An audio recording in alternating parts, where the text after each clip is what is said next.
in your room.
Whatever, it's cool, bro. Um, is it working? Okay. For real, Bodie, you got to watch him. He's gonna hit the table, and he's gonna rock shit. I'm gonna come at him like a spider monkey. All right, so welcome to tonight's episode. What? Stephanie said, "Oh my God, giant dog." Yeah, no, he's a big puppy. You're on location tonight. Well, I was gonna say we're broadcasting to you from a secret, undisclosed location. Just kidding, we're down the street in the living room of longtime fans of the show and our audience members, Corey and Tim. With special guest. Yeah, and special guest Evan is here. Still within our quarantine pod. Yeah. I mean, yeah, we're trying to be safe. Despite what you may have heard from some people, big Rona isn't over. So we're trying to be responsible. So, as always, let me begin our show by thanking everyone for being here and telling you. Oh my God, that's gonna bother the shit out of me. And saying that thank you to our Patreon subscribers, Karen Lee Duffel, Chris Lee, and I believe did Yiffy Winkler also subscribe to Patreon as well? Except for okay, so thank you also to Yiffy, who joined the ranks of our elite Patreon subscribers. As always, if you're a Patreon subscriber, please let us know what exciting benefits you would like. Feet pictures. I don't know, whatever. Yeah, I mean, no. I don't. 2 out of the 3 people I named definitely do not want dick pics. So, I mean, I don't want to speak for her. Okay. Yeah, but I'm sure that Chris probably doesn't, and I know about 95% that Karen doesn't either. Yes, probably not. But also, if you want to join us on Patreon, please do so. It's great. Also, if you're in the comments, give us a shout out. Let us know that that you're here. My lovely and talented executive producer Dara, as always, is manning the comments. So I when no, I don't want to answer some bullshit spam call. It's fine. It's fine. I'm not going to spill. When have I ever spilled wine during any of this? Not during this.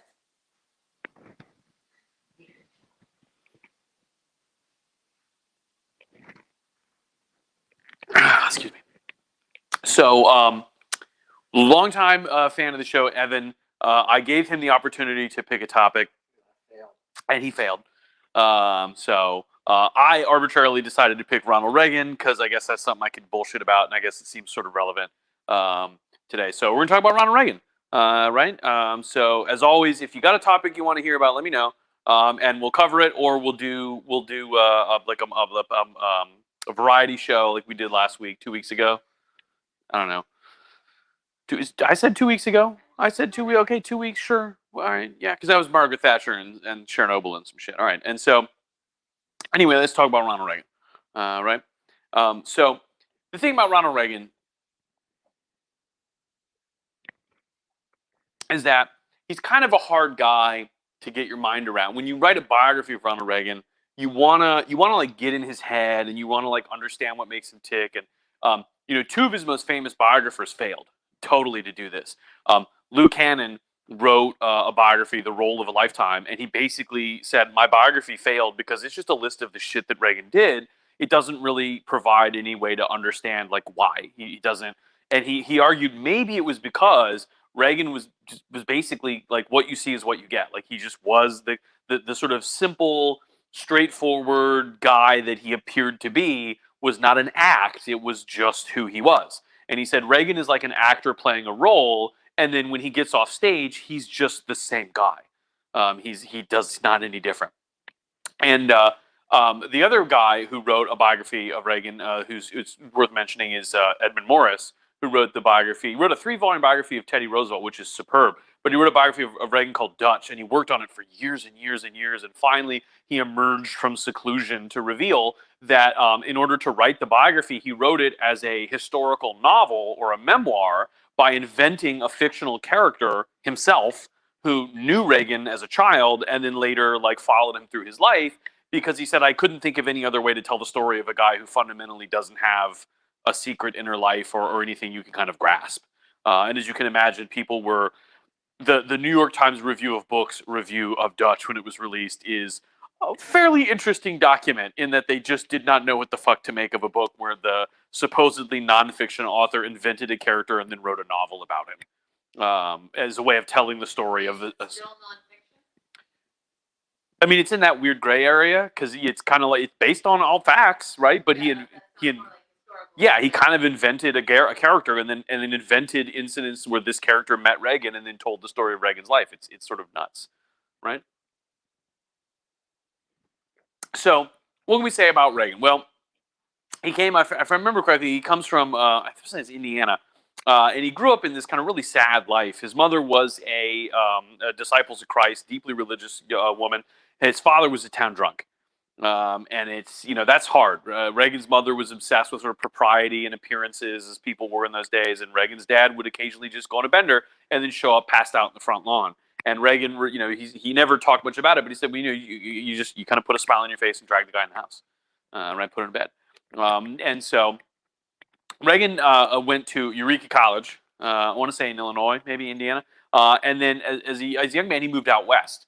And he goes out to California, and he actually got a job in radio during the Depression. And famously, he did sports casting for, I think, baseball games. And one of the tricks he had was that when they would rebroadcast the game, he would just make up that he would take the piece of paper describing the events of the game and then just turn it into like a 3-hour telecast where he called a game that he had not seen. And he would provide details about so-and-so just hit a triple and the bases are filling. And, there was an error and the catcher missed it and dropped the ball. And, that was a strikeout. And on the one hand, it was completely fake. But on the other hand, Reagan sold it with this, authenticity. I mean, he was able to get people to listen to these things and think they were listening to a guy actually at the games, right? And I think fake authenticity is a key component of Reagan's like mystique. He seems like an incredibly genuine guy, but it's also on some level just completely artifice, right? I mean, he faked that authenticity so well it became real. So then Reagan goes to Hollywood. He gets into Hollywood in the 40s, and he famously, we can mention, there's a couple of incidences from Hollywood that are kind of stand out. One is that he gets married when his years in Hollywood to an actress named Jane Wyman, and what happened to their marriage is that her career was on the up and up, and his was kind of on the down and down, and they had she had a miscarriage. And their marriage kind of just sort of dissolved, and it wasn't bad. Nobody cheated on anybody. There was no spousal neglect or abuse or anything. It just didn't work out, and they got a divorce. And she never spoke ill of him. She didn't really talk much about him later. But up until 2016, he was the only American president to have also been a divorcee. Right? There was never a president who'd received a divorce until the current occupant of the White House, who's received 2. Yeah, he's divorced to Ivana Trump and Marla Maples. Yeah, and then he got married to Melania. No, it was the third wife. There's only 2 divorces. It's a distinction. Also, fun presidential fact: the last president to have married a woman who was not an American citizen at the time of her birth, before Donald Trump, who married, of course, Melania Naus, who was from Slovenia.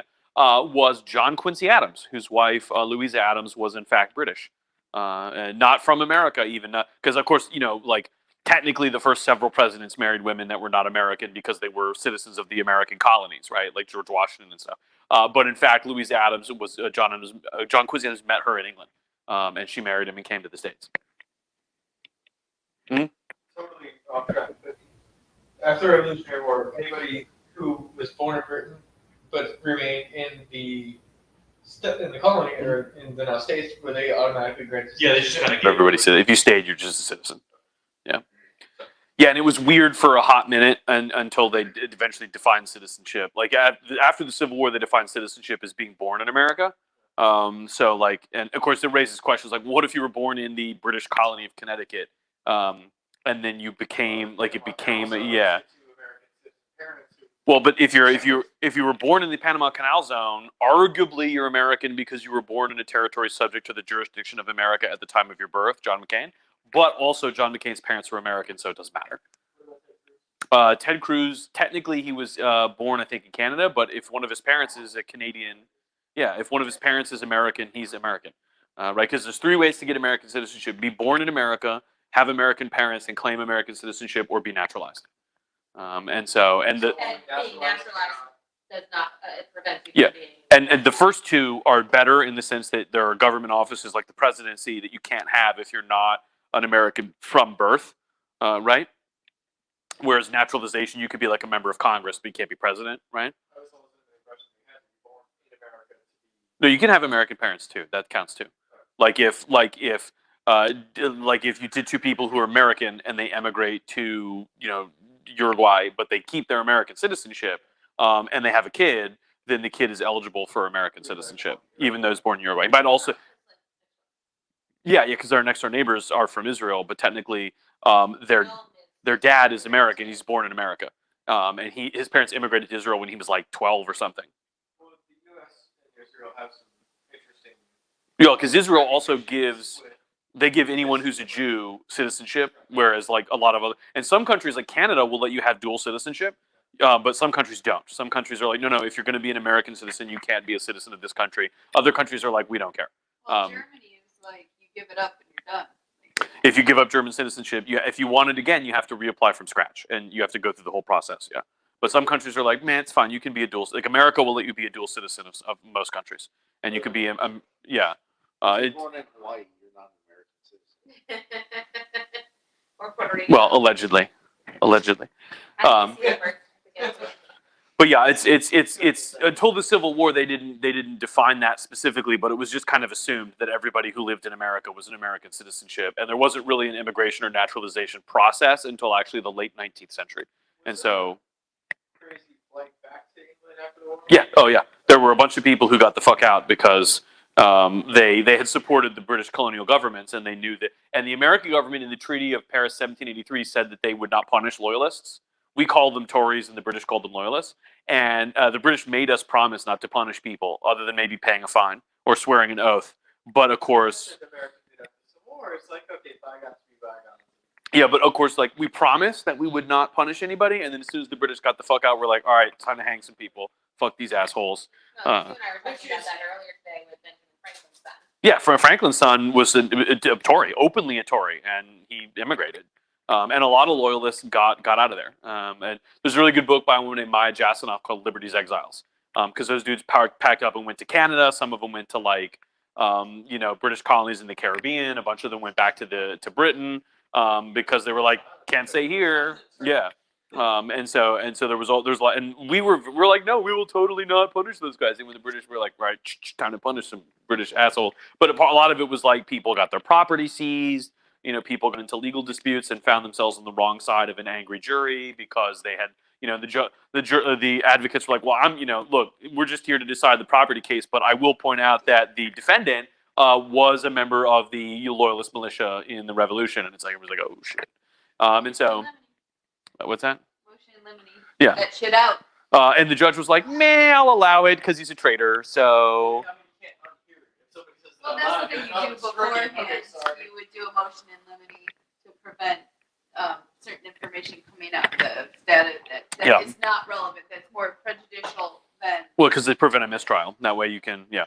But there was a lot of bitterness on all sides, and so a bunch of British people. The British staged these big evacuations in all the major cities where we had to give permission for this, and they would bring the free. Okay, you got 6 weeks to get the Yeah, no, we agreed on a timetable, and they would bring the fleet in, and they would let anybody who wanted to come had to be allowed to go, and we couldn't detain anybody. And in some cases, escaped slaves who had been freed by the British government. Admiral Dunmore in the Sea Islands in the Carolinas had freed slaves, and they packed up and got out. They packed up and got out of here. Yeah, and on the one hand, a lot of Southerners were enraged because a bunch of slaves took the opportunity to get the fuck out because they had been freed by the British government. But on the other hand, you couldn't do it. The British soldiers were protecting them. The British soldiers were like, no, if this guy's a British citizen, he can leave. So there's a really good book about that by Simon Schama called Rough Crossings. Well, so up until the Revolutionary War, they were citizens of the British Empire. Mm-hmm. Technically. And they chose to remain so by going back. Yeah, and then they didn't pick up American citizenship. Right. Yeah. And so until the Civil War, American citizenship wasn't hugely defined. It was sort of I guess if you live here or whatever. And then after the Civil War, they defined it in 3 ways: a person who undergoes naturalization, and then in the 14th Amendment, Section 1 says someone who is born in America is also a citizen. And then the Constitution, I think it's Section Article 4 or 5 of the Constitution also says it's people who undergo the naturalization process or have American parents or are born to American parents. And so technically you can be born to American parents anywhere. And as long as they claim American citizenship or they can prove that they were when you were born, you can claim it. You can get it yourself. And so in birthright citizenship, the idea that anybody born in America is a citizen. Yeah, Israel does it, and 2 or 3 other countries do it, and that's it.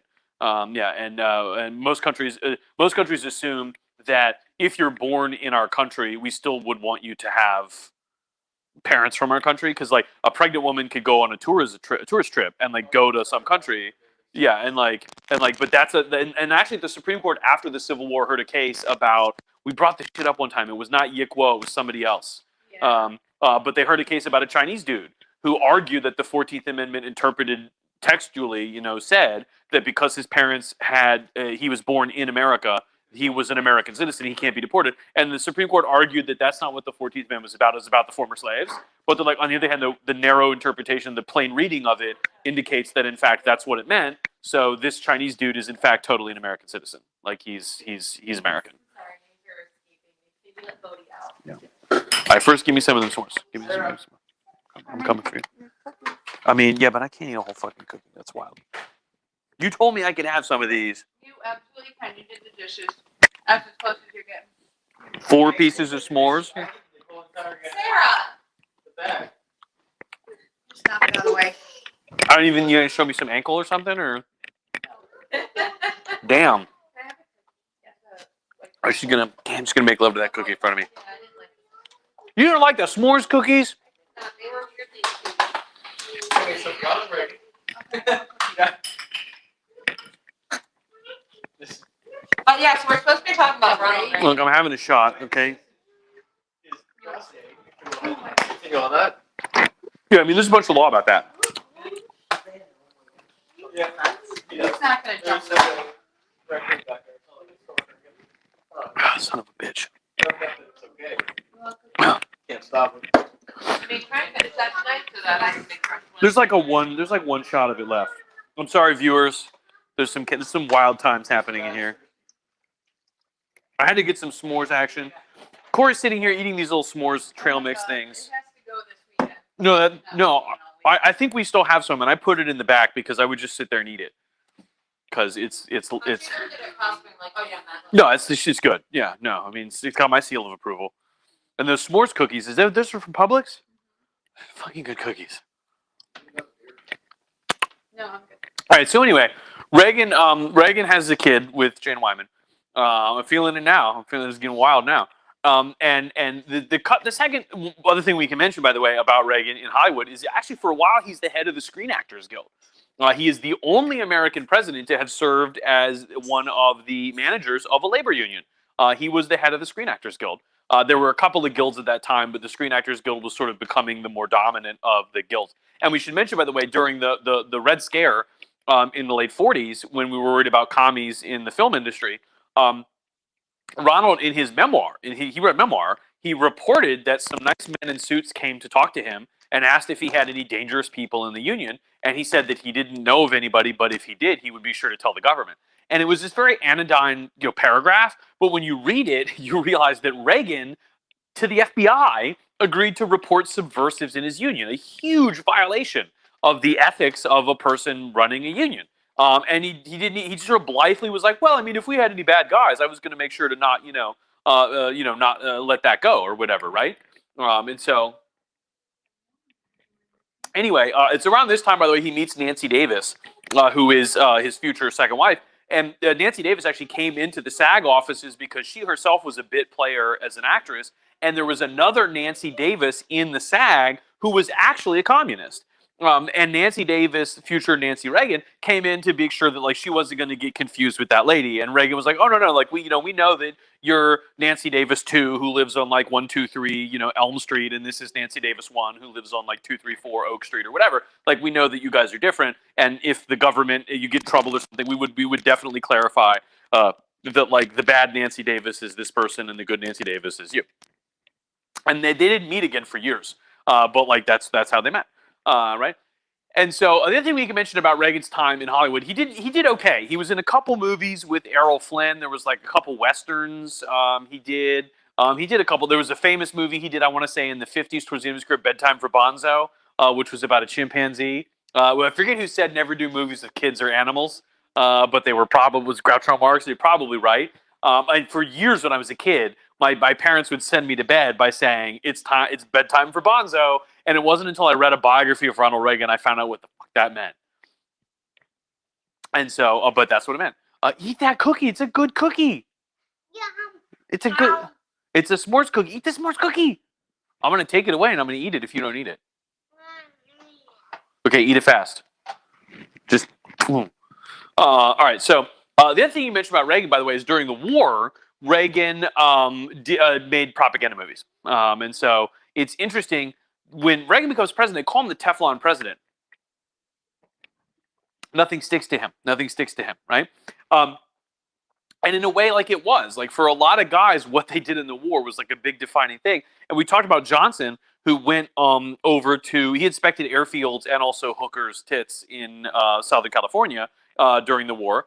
And he actually, it's good to be, he got a sweet job, Yeah. And Johnson, remember, he goes to New Guinea to actually be on a bombing run, right? And remember, the two planes, one of the planes that Johnson was supposed to be on, he switched planes at the last second, and the original plane he was on got shot down. So I mean, it was some dangerous stuff. And the guys on the plane said Johnson was really brave, right? And of course, Johnson knew you couldn't go back to Washington after the war and have done some chicken shit bullshit, right? I mean, you had to have done. And the guys that are going to go into combat, I mean, those guys are going to be running the country for the next 20 years, right? Nixon drove a cargo ship. Kennedy had a PT boat, right? Which he totally failed at and then succeeded at because he saved everybody's life, which is an unbelievable thing to have happen, right? And I mean, Eisenhower, of course. I mean, all these guys had done stuff in the war, and that was going to be like a big thing, right? What? All right. Dang. We have any questions? No. Okay. We have a bunch of people watching. We have. I mean, my mom's watching. Stephanie. Okay. It's just two people. I mean, you've got You've four got- right here. Yeah, Yeah. most of them are sitting here. Okay. Drinks. All right. So, Reagan got away with making propaganda films. He made films. And so, thank you, Sarah, for sharing your cookie-related experience with us. Why don't you, Sarah, come eat your cookie in the chair. Sit on the chair. Okay, we'll sit on the couch. And so, after the war ended, Reagan, he just kind of finessed it. I mean, it was very Reagan to just kind of nod, nudge, wink, wink, and everybody just didn't seem to care, right? So anyway, after the war, Reagan was in things for a while, and then his probably most significant job was he got hooked into something called General Electric Theater, which is these days you would consider to be like a completely nuts program. But what it was a weekly TV variety show where they had a bunch of actors, the General Electric Theater players, and they would do skits and one-act plays and short little bits and Reagan opened and ended every show with a little monologue, and it was like SNL, right? You come on and except Reagan's the permanent host, and we come on and crack a couple jokes and whatever, right? And the trick is, General Electric paid for the show as advertising, right? I mean, in a lot of TV shows those days were brought to you by a single corporate sponsor, right? It's like networks today, shows have dozens and dozens of sponsors, and they run all kinds of ads. And if you watch some of the shows on Fox News that have suffered boycotts, I'm thinking here of Tucker Carlson and Laura Ingraham, the ads seem depressingly repetitive because those are the only people that will buy ads on the show, right? The Glenn Beck show back in 2010 or whatever, when it ended, the only thing he had ads for was gold coins and seed banks for when the government collapses and you need to feed your family. And that was the only people that would pay for ad space on the Glenn Beck show. And they called the Glenn Beck show apparently was empty calories was what they called it because it had high ratings, but you couldn't sell ads. Right, and that was you want that sweet spot where the ratings are not maybe as high as they could be, but they're not low. But you can major advertisers are okay advertising their crap on your show, right? But Glenn Beck was saying, I think deep down the president is really a racist, and also I'm a crazy fucking conspiracy theorist. And as a consequence, companies are like, maybe not what we want our brand associated with, right? And so back in those days, in the 50s, a lot of shows were just straight up brought to you by a single corporate sponsor, right? I mean, it was a single, I want to say it was Edward R. Murrow's show, See It Now, was I think Alcoa Aluminum paid for the show. And of course, they paid for a mention, this show is brought to you by, and all of the ads, would be from that one company, right? And it would, General Electric Theater was literally branded General Electric Theater, right? And so the hook here is that the pretty conservative chairman of General Electric paid Reagan on the side extra to go around and give speeches to other General Electric factories and stuff, right? And so when he wasn't filming the show, Reagan would get on a train or whatever, and he'd go across the country, and he would go to General Electric factory, and he would give a fun little speech, and and they would have drinks and sandwiches for the workers, and then he would give a little speech and shake hands. He was a well-known actor, right? And he's a pretty famous guy. I would call him a B-list or C-list celebrity, right? I mean, people knew him, but he wasn't super famous.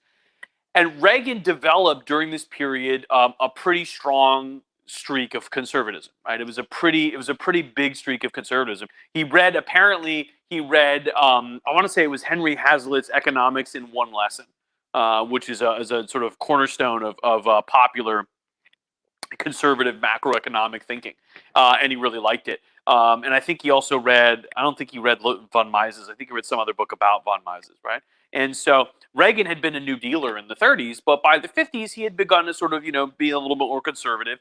And significantly, what he did was he would deliver this kind of conservative speech to the workers, which was, like, it was sort of canned. It was like he had it in his back pocket, right? But it was conservative about free enterprise and individual freedom and individuality, and the government is kind of, overbearing, and this is not exactly, we know hard work is what got you here and all this kind of stuff. And in fact, it got to be so pat, he could deliver it without even thinking about it. But the good thing that he did was he would deliver it and like spice it up. Like, I mean, he would throw in, the speech had like a series of core components. And in each component, he would freshen it up by adding like more current jokes or references that are kind of topical, or he would like like add in a little spice to it. But his aides used to call it the speech. It was just the speech. And as late as the mid '80s, he was still giving the speech. And his aides would he would pull out the same battered yellow note cards from 1956 or whatever, and give the speech. But it worked as a performance because it was convincing, it was delivered with sincerity, and he would mix it up and have a bunch of it would never get stale, right? And so in those days, you got to understand that even the Republicans were not actually that conservative. The leading Republicans who were thought to be able to win elections were guys like Eisenhower and New York Governor Nelson Rockefeller, who were pretty liberal by the standards of the day. And conservatives felt of themselves as this incredibly persecuted minority in the Republican Party who kind of plotted some kind of a takeover, right? And so Reagan, drifts to the right in the 50s. And in 60, by the way, he actually wrote Nixon a letter and was like, wow, Richard, I saw you campaigning and I really thought, I like the cut of your jib and stuff. And you seem really great, and I want to know what I can do to help you. I'm thinking of registering Republican. And actually, what Nixon wrote back was, I really appreciate your support. You're such a famous guy, whatever. But you should campaign for me in California. Love it. But also don't register as a Republican. Campaign as a Nixon Democrat, right? Like campaign as a Democrat who's going to vote across party lines. And so Reagan did, right? He changed his registration after the 1960 election, which Nixon, of course, loses, right? And so Reagan in the 60s, of course, a couple things happen. Reagan is elected governor of California. I want to say 2-term. And California starts drifting more to the right, right? As it turns out, a lot of the people in California turn out to be, the 60s kind of comes is the other thing that the 60s sort of happens, right? There's, I think the key to unlocking the 60s to understand the protest movement and the youth protest, the youth revolt, is you have the baby boomers who are just beginning to come of age, and they are surprisingly idealistic and politically active. And the key to unlocking where their political motivation begins is the civil rights movement, right? All these kids participate in the civil rights movement or watch it happen, right? Unlike any other social movement in the history of the world, the American civil rights movement actually happens on TV, right? I mean, there's footage in 62 of the Freedom Riders, right? And in 61 of the Freedom Riders getting thrown off buses in the South that are on fire, right? With John Lewis's famous trip across the Edmund Pettus Bridge is broadcast almost live. And hilariously, I guess maybe not funnily, it's actually NBC is broadcasting a TV movie about the Nuremberg war crimes tribunals after World War II. And they interrupt that broadcast to broadcast footage of the civil rights marchers going across the bridge, getting, of course, beaten and assaulted by the Alabama state troopers, and remember John Lewis got his head cut open with a tear gas canister on the middle of the bridge. And so, I mean, the juxtaposition couldn't be more on the nose, right? And so millions of young people kind of watched this happen, and they went off and they helped, right? They marched in St. Augustine, Florida, where I work. They marched in Birmingham, and they marched in Montgomery. They went to Mississippi with the Mississippi Summer Project. Three of them, it was Mickey Schwerner and two other guys died in Mississippi. They were killed by the Ku Klux Klan, and they were buried in a dam, right? And so famously, was Mississippi Senator James Eastland, Johnson had him to his office, and he said, look, James, these guys, they got killed by the Klan. And Eastland said back, no, they probably shacked up with some black, prostitute somewhere. And that was when the footage came in, and Johnson got the call from the FBI that we found these 3 college kids in a dam. They've been shot, and the police probably helped cover it up, right? And so, I mean, all those college kids, they believe that stuff, right? They went off and did it. And famously, the Berkeley free speech movement in Southern California, which was really, in a way, the sort of epitome of the beginning of this kind of protest movement, it started by guys who had gone to Mississippi in 1963 to register African-American voters for an alternative to the Democratic Party to compete against the all-white regular Democratic, the segregationist Democratic Party in the 1964 presidential election. Right? And so the most famous guy was Mario Savio, who gave a speech on the student in the quad in Berkeley, where he said, sometimes, this is an exact quote, he said, sometimes the operation of the machine is so odious that you have to throw yourself on the gears of the machine to stop it. There's nothing else that you can do.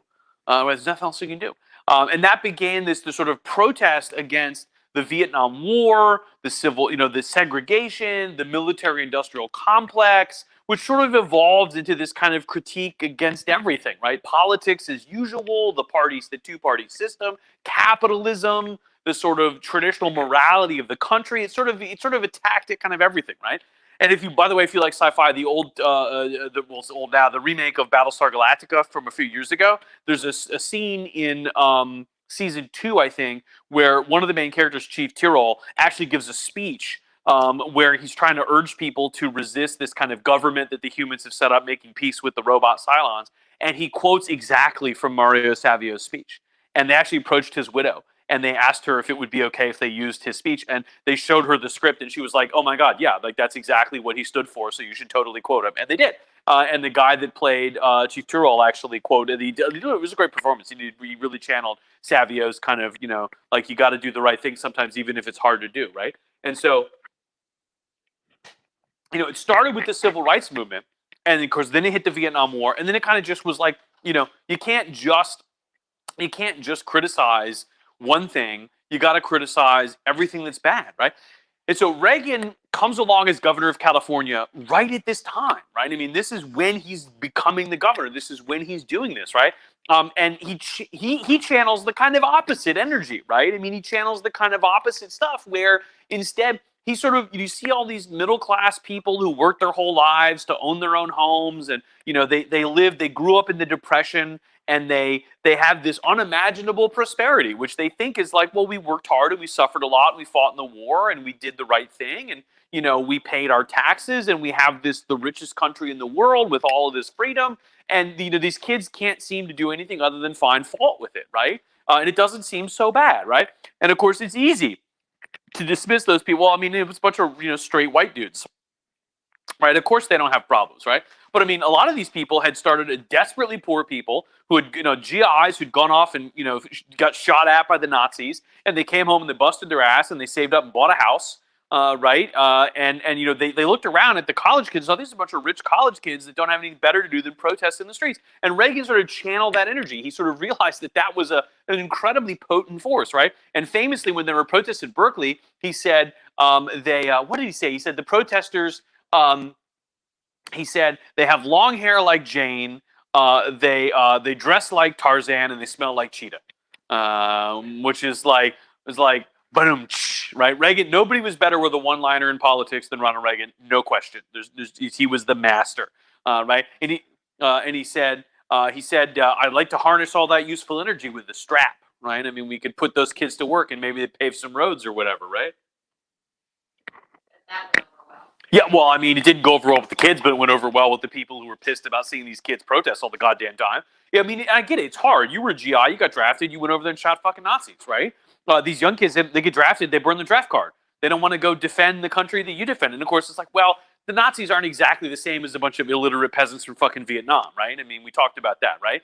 You can understand. I mean, it was a different scenario, but it's, again, you're an old guy and you think, nah, you know, I don't know, right? Like, I went and fought. It wasn't exactly convenient for me to go stand in the snow in the fucking Ardennes forest and get mortared by the Waffen SS, but I did it, right? I jumped out of a boat and I waded across the beach at fucking terrible Tarawa, and I did it anyway, right? And of course, these kids are riding over being asked to do basically the same thing, right?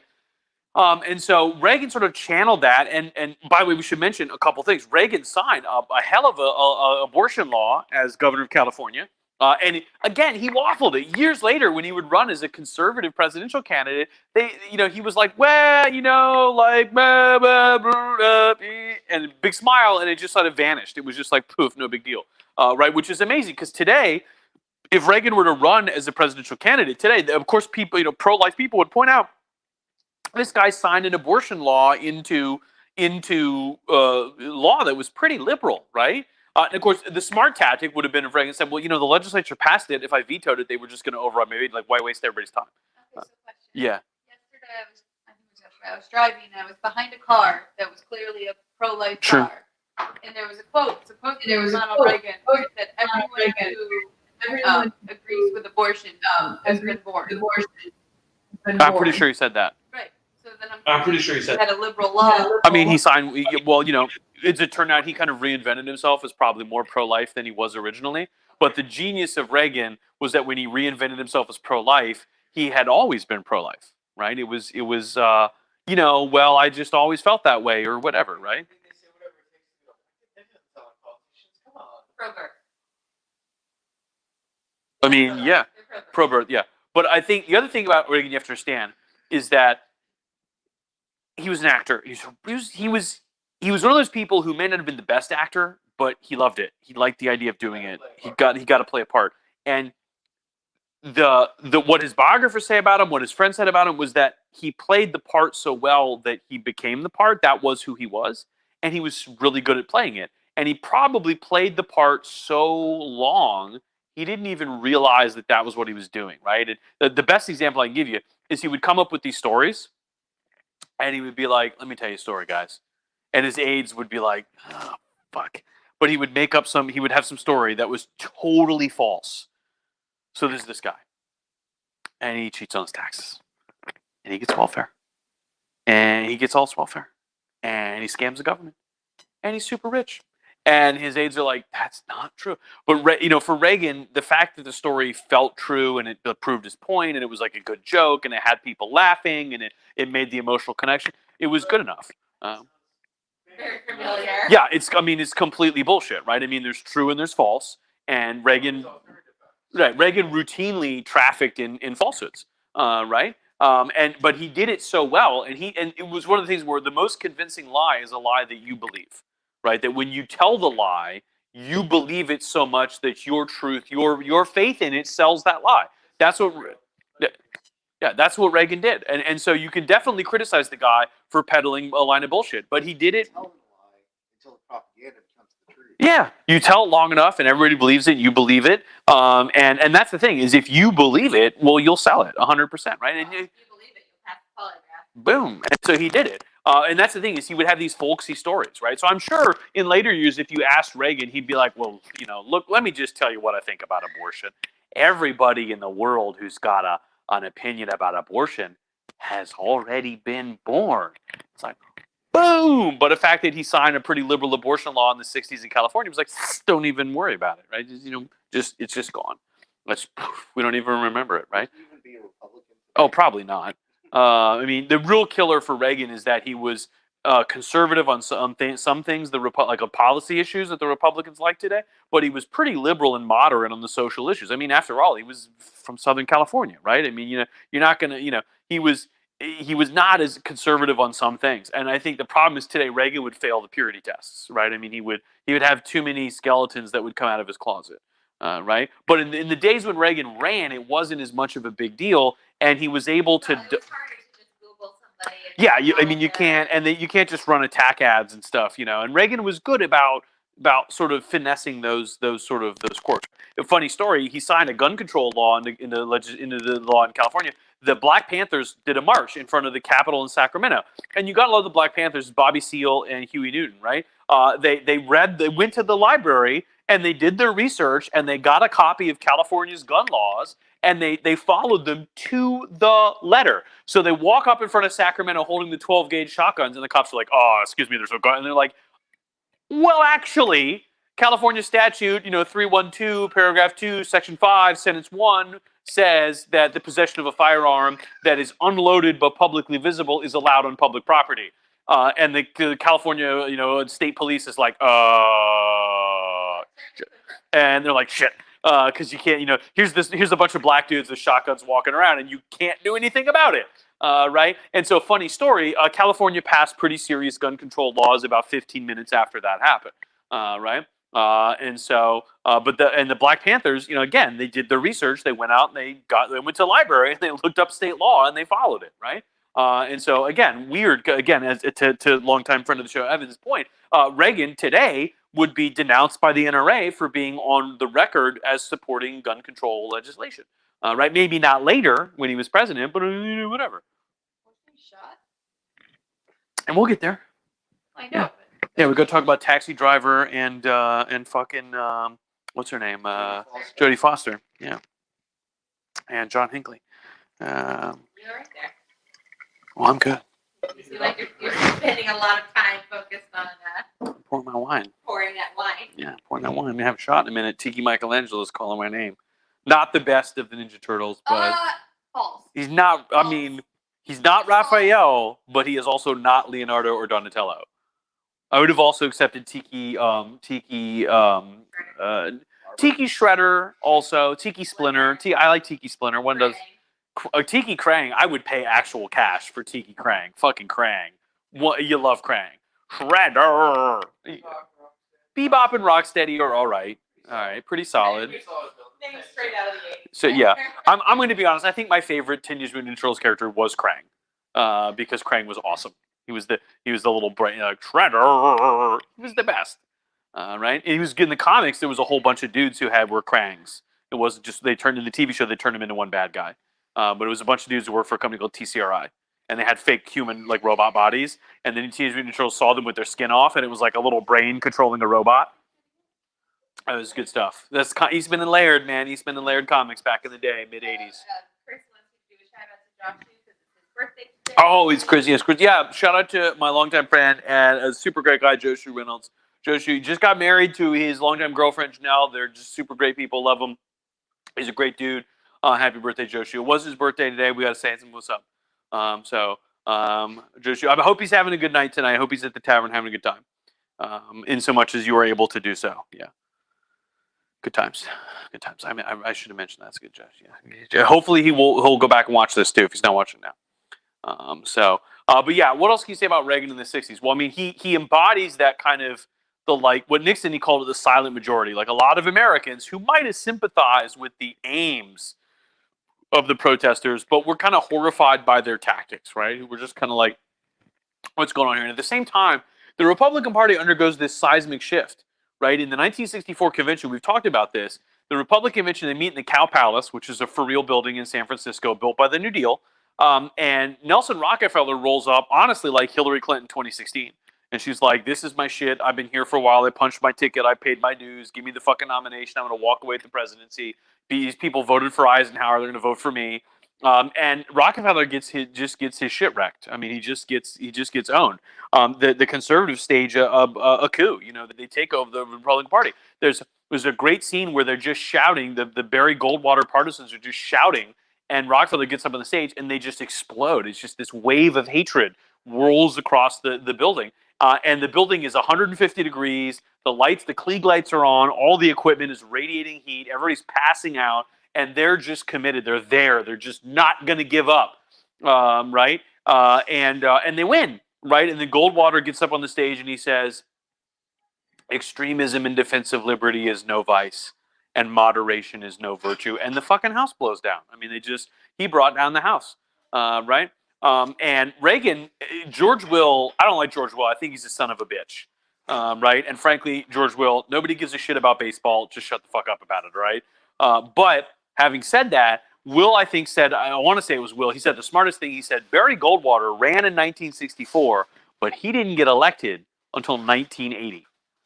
Which I think is a smart thing. Reagan and Goldwater. The difference between Reagan and Goldwater was a dumbass who didn't know how to keep his mouth shut, and Reagan was Goldwater who was able to crack a joke and have a winning smile, right? And was a charmer. It was a ladies' man. And Goldwater was a flinty, rocky kind of tough guy who didn't have any soft edges. And Reagan was the kind of guy who would hit you with a joke and then give you a 2,000-watt smile, and you thought, what a nice grandpa, right? And so. In the 70s, Reagan continued his drift rightward, right? The Republican Party under Nixon, Watergate and all that other stuff.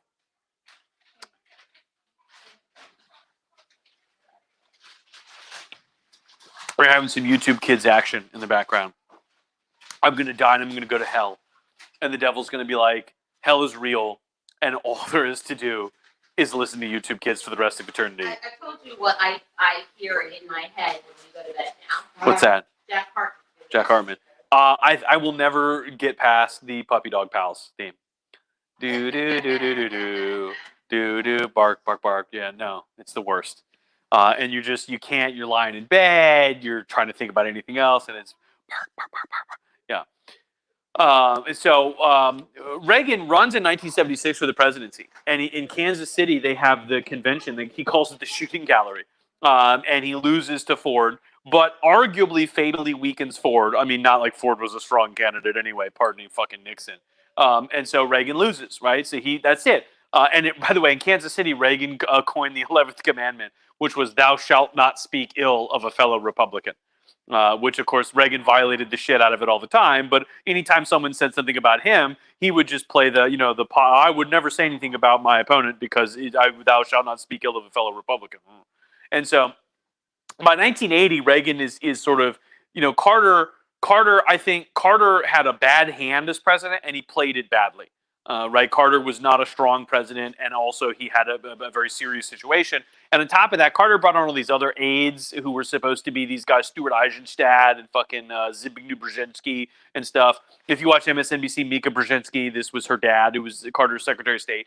And they just kind of made a hash of things. That Carter was off to some bullshit when in 1977 at the inauguration, the Speaker of the House was in like row 40, seat double E of the inauguration. And if you're going to pass major legislation, you want the Speaker of the House front row center, like in place of your wife, right? Like your wife will understand, but the Speaker of the House is going to determine your legislative agenda. You need this guy up front, right? You want to be giving this guy, if you can give this guy a handy in the parking lot of the Sizzler, do it, because he's going to be the one to make sure you get your budget passed, right?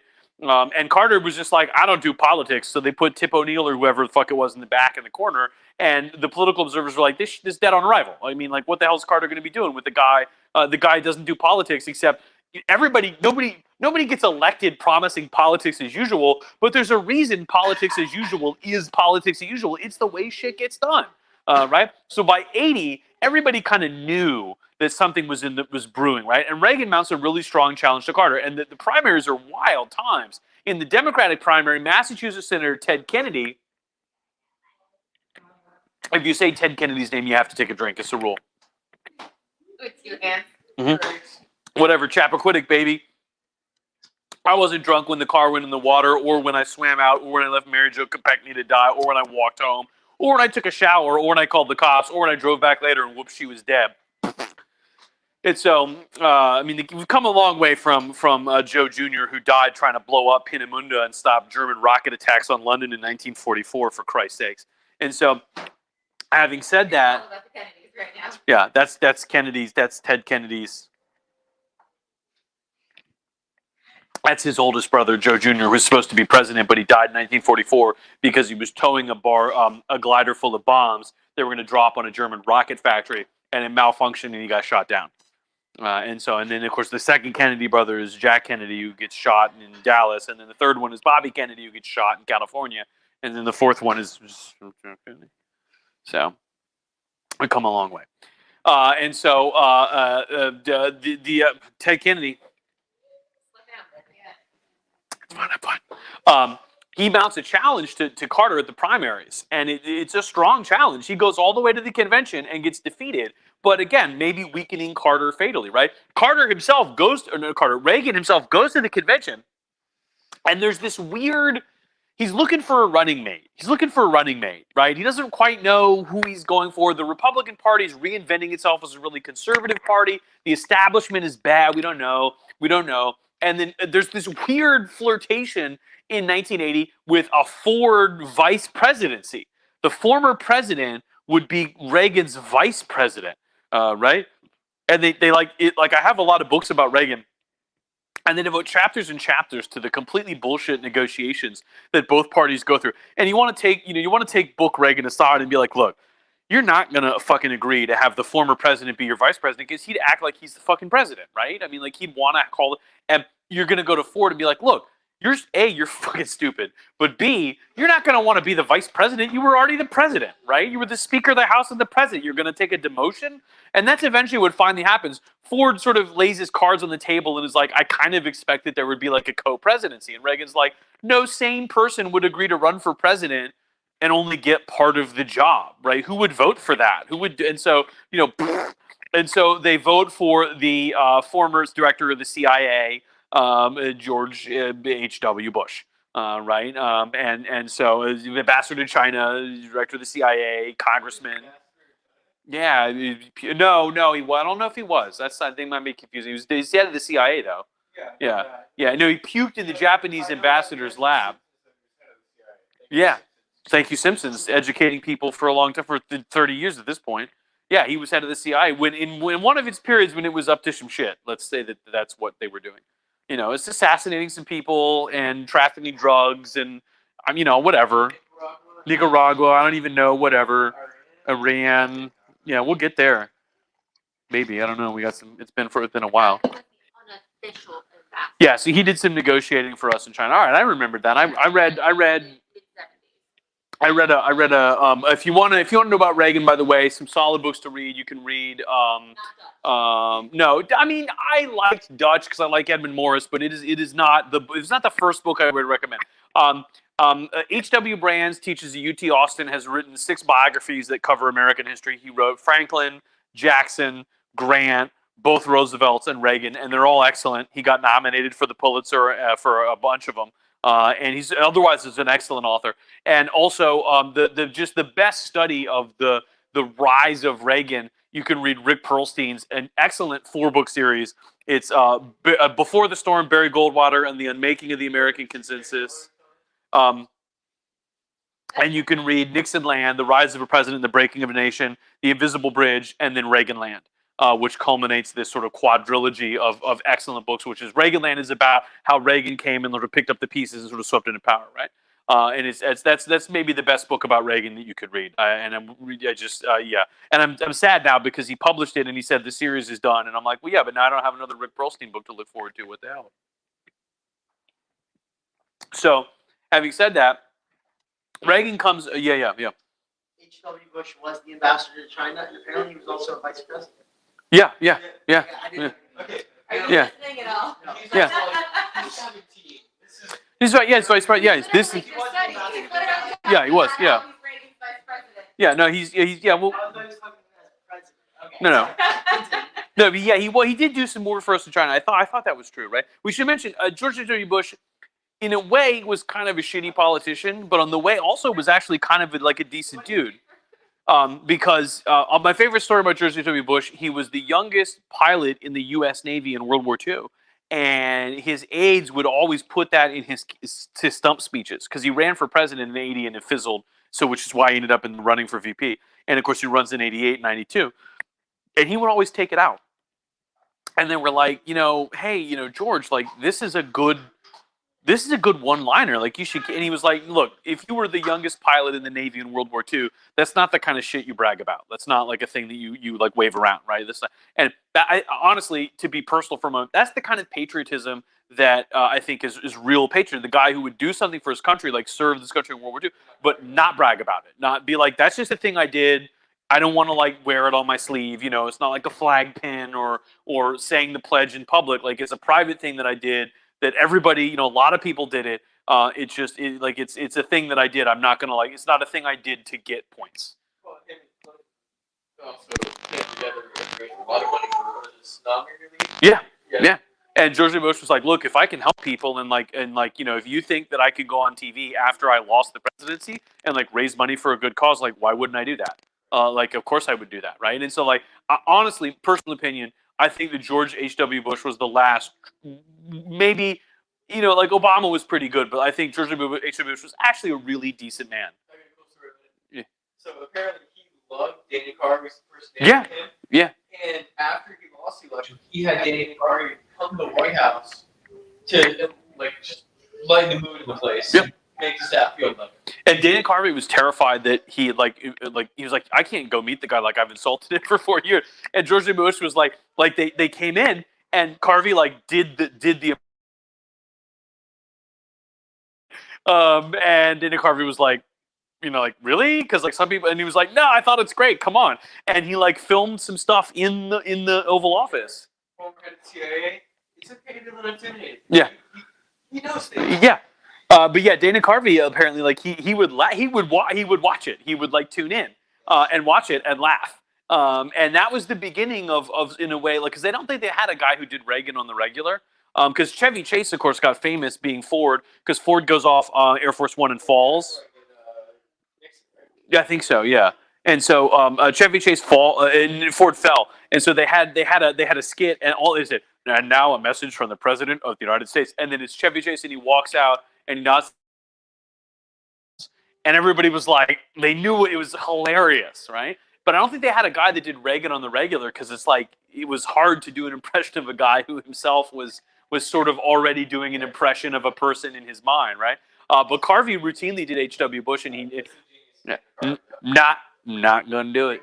Not gonna do it. Not gonna do it. And apparently, when he went to the White House and met George W. Bush, and he met him in Texas too. He was he already knew all the lines. He would do an impression of Carvey doing an impression of him. I think George H.W. Bush gets a lot of flack, but actually he was I think a better president and a better man than he gets a lot of credit for. So anyway, Reagan, he's nominated in '80. And in a way, he turned the election into a referendum on Carter in this incredibly effective sort of way. He famously said, look, he said, a recession is when your neighbor loses their job. And a depression is when you lose your job. And a recovery is when Jimmy Carter loses his job. Is that when the phrase, is the economy stupid? No, that's that 92. That's 92. It's James Carville, the Raging Cajun, and Bill Clinton in 92. Yeah, it's the economy stupid. Yeah, he put it on a sign in the Clinton headquarters, and he said to Clinton, if somebody asks you some shit about fucking Uganda, you pivot and you're like, well, it's the jobs or whatever. And it worked. It fucking worked. It worked. If you make the economy about foreign policy, George H.W. Bush ended the fucking Cold War. Holy shit. But instead, they made it a referendum on the Bush tax increases and the fucking recession, and it blew Bush out of the water, right? And so it was James Carville's. My favorite James Carville line, by the way, is that who the fuck is it? Karl Rove is talking about George W. Bush, and he's like, well, some people just hear a Southern accent. And they just have a bias against that sort of thing in politics. So I guess that's why a lot of liberals from the Northeast don't vote for George W. Bush. And James Carville's like, really, bitch? Because I think Bill Clinton was from fucking Arkansas. And it was boom. And so Karl Rove wrecked, right? Was it Carville or was it Paul Begala? Economy stupid. It was, I know the Carville said that. It might have, who was it? Who he saying? Paul Begala? It might have been Begala, but I know Carville heard it and was like, "We're gonna run on that. That's gonna be what you're gonna run on." Might have been Begala who came up with it though. Yeah, Clinton had good advisors for a while. I mean, he had some good people. Right, his wife maybe not as much. Robbie Mook and fucking what's his name?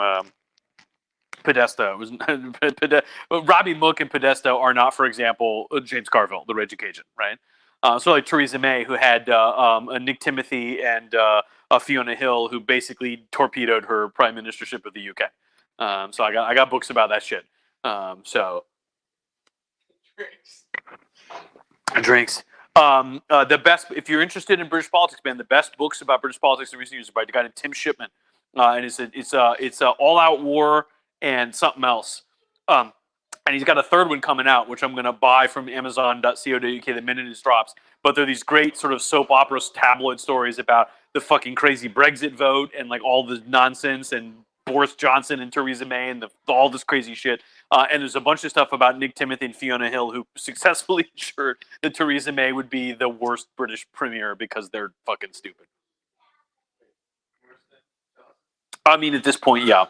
Yeah, I mean, Johnson, to be fair, has got COVID, so I mean, it's like, but like Theresa May is like a self-owned, right? Like COVID happened to Johnson, and he got like had to figure out how to run the country, and it was complicated, and he's kind of a dumbass, so he's over his head. But Theresa May is like a person, like Boris Johnson's like a guy who goes to World War II and then shoots himself and gets shot. Theresa May is like a person who goes out, buys a gun, and shoots herself in the parking lot accidentally. Well, I mean, that was a while. That was when he was mayor of London. It was all like, he's a figure of fun. He'll never amount to anything. And it's like, future prime minister. No one would have said that. No one would have said that. Yeah, nobody would have. Nobody. That's like a guy on YouTube who's doing like the cinnamon challenge or whatever, and like 20 years later, you're like, this is the president right now. Like this kid right here, he is now the president, right? Reality TV shows. Yeah, well, you know what's going to happen. You know, it's too real. But you know what's going to happen. Like at some point in the next 10 years, somebody's going to run for president, and we're going to Google them, and they're going to be on YouTube doing some dumbass shit, right? They're going to be doing parkour, and they're going to rack themselves on the thing. Yeah, exactly. Or they're going to be the cinnamon challenge or some other nonsense bullshit, and they'll be like, that guy's running for president. The Tide Pod challenge. Yeah, I mean, it's going to happen. It's going to happen. Because these kids one day, are going to run for president, right? We can't have millennials running the country forever, right? As much as we might like that. Well, I mean, the boomers are on their way out already, right? Well, I mean, not right now because there's two boomers running against each other. So, God save us. They're older boomers, though. 'Cause I don't even know. I don't know when Biden's 80 something. 77. 77. He's 76. Will be 77 by swearing. Yeah. So it's what he was born in what the 50s. 43. 43. Oh God. So he's not. My mother was born. He's not quite a boomer. He's not. He's too. And yeah, Trump is a little bit younger than him. So they're both. Trump is 48, I want to say. Yeah. Yeah. So no, I mean he's born in 48. What the fuck are you talking No, he's not 48. His fucking kids are 48. His wife 48. His wife is like, yeah. She's just, well, I mean, whatever.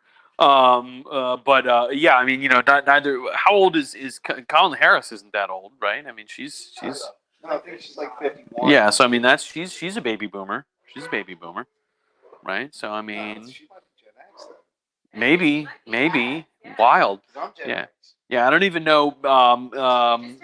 Yeah.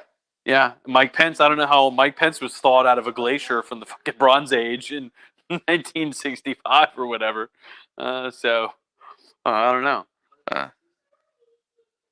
Who? Kamala Harris? Yeah, birthday's Tuesday. Wild. All right. Shout out to California Senator Kamala Harris. All right. Hopefully future vice president. Hopefully fan of the show. So cheers to you, Senator Harris. All right. Yeah. And so Reagan. I mean, it goes without saying he wins, right? I mean, and we got to talk about some stuff though. I think the single most effective campaign ad in the history of American politics. It might be Lyndon Johnson's Daisy Girl, where the girl counts down the nuclear explosion. It might be George H.W. Bush's Willie Horton in 1988, which is some shit. But it might also be Reagan's ad Morning in America, where Carter had talked about, he gave a famous speech, which was, he didn't use the word malaise, but he talked about how the country was going to have to do more with less. We were going to have to tighten our belts and, wear sweaters in the winter and, whatever. And Reagan just threw that shit out the window. He's like, voters don't want to hear that shit. And so he ran this ad where the sun's coming up over a big city, over a farm, on a highway, in a suburb. And he said it's morning in America. It's like we can be the kind of country we think we are. We are the kind of country we think we are, right? It's not the worst of times, it's the best of times. And maybe it wasn't true, but it was devastating, right? I mean, Carter was running on shit is fucked, and I guess I'll manage the collapse. And Reagan was like, it's not actually that bad. We're actually sitting pretty. And Carter lost, I think, 44 states or some shit. Yeah, well, the Iran hostage crisis, no. And we should mention Senator Mitt Romney from Utah famously said that the Iranians released Reagan, the hostages, during the early part of Reagan's presidency as part of Reagan's peace through strength thing, and it's not, none of it's true. They released the hostages because Carter was negotiating with them. It didn't really have anything to do with Reagan. And Reagan, to be fair, Reagan didn't take a lot of credit for it, that I know. And so it just kind of happened, and Reagan was like, "I'm glad they're home," and didn't really make a huge thing out of it. Yeah, they did because it's mourning, MOUR mourning, to compare that. And it's weird because like Reagan took office and it was like, look, this country is as good as you think it is, right? And so and admittedly, that also means papering over things like the legacy of racism and stuff, right? But Reagan's whole attitude was like, we are actually the good guy, right? Like the country's fine, and he had this indelibly, inescapably optimistic attitude to the country. And so it's a huge contrast, for example, to the current occupant of the White House, who famously began his inaugural address talking about American carnage, right? Talking about how shitty it is. All right. And now he's saying, like, if you don't vote for me, there's going to be rioting on the streets. And he has pictures of rioting that is already happening in the streets, which is, what's that? Some of that's not here in the United States. Yeah, I'm sure they Google riot and they find stock photos. I mean, come on. But at the same time, like that's the absolute antithesis of Reagan, to sort of focus. Reagan, if you could sum Reagan up in a phrase, it's accentuate the positive, right? And that's what he did. Is who he was as a person, right? And so yeah, so Reagan becomes president. What can we say about Reagan's presidency? Jesus. I think Tim had a question. No, yeah, actually, I was going to contrast that with Trump, who used the No, yeah, I mean Reagan is just not that kind of. It's just not Reagan. A lot like FDR, who grew up in a house where it was sort of like you just be positive. Like your dad is going to have a friggin' heart attack if you give him some shit. And so Reagan was just. I mean, I think it was. There's a lot of the biographies I have talk about the fact that he grew up in such a shitty household with his drunk dad, where he just sort of put on a happy face. And it was just like you just kind of grin and bear it, right? We should. What's that? Yeah, well, I mean, but like in a good way though, not in a like creepy psychopath anarchist terrorist way. I just want to watch it burn. Yeah, I mean, like Reagan probably not so much with the as the Joker, right? But we should also mention, by the way, Reagan loved telling stories, right? And he told stories so much that he believed them. We mentioned this. My favorite one is one where he told the story. He worked as a lifeguard as a kid. And when it was in college, I think he worked as a lifeguard, and he told a story about saving a girl, and like reporters tracked it down and figured he probably didn't actually do that, but it was like a good story, so he told it, and it was just a thing. It became a staple of the speech, right? And so, what can we say about Reagan's presidency? Well, I mean, you can say a few things, right? First, of course, he cut taxes to the bone. And then, of course, what happened is the deficit exploded, and Reagan raised taxes. In fact, he raised taxes, I want to say, like 5 or 6 times to try to cope with the budget deficits that he never got a handle on. So you can thank Reagan for A, our odd tax structure, and B, our systemic deficit. So the next time a Republican mentions the deficit is bad, be like, I know, I hate presidents who don't handle the deficit like Ronald Reagan, right? And Reagan also institutionalized Reaganomics, which comes from the economist Arthur Laffer, who is a real son of a bitch. Laffer argued that this is hard because I'm fucking drunk.